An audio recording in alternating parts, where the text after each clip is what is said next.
জিতবে কারা?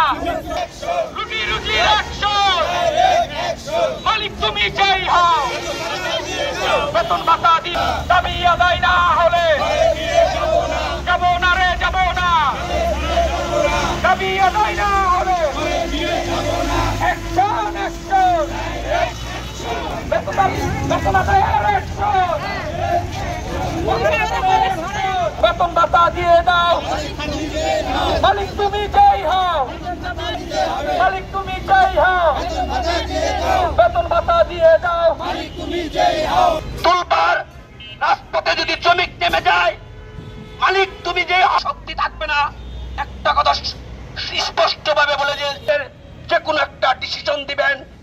গার্মেন্টসের যে শ্রমিকগুলো অসহায় মেরে খাওয়ার তাল বাহানা করেন, যদি দালালের মাধ্যমে এই তাল বাহানা আপনাদের, আমরা শাসন ভাইদের দৃষ্টি আকর্ষণ করে বলছি, আপনাদেরকেও শ্রমিকের গাম শুকানে রেখেছে, তাদের মূল্য পরিশোধ করতে হবে। এটা মালিক পক্ষ, গাম শুকানে রেখে তাদের মূল্য দেওয়া হয় না।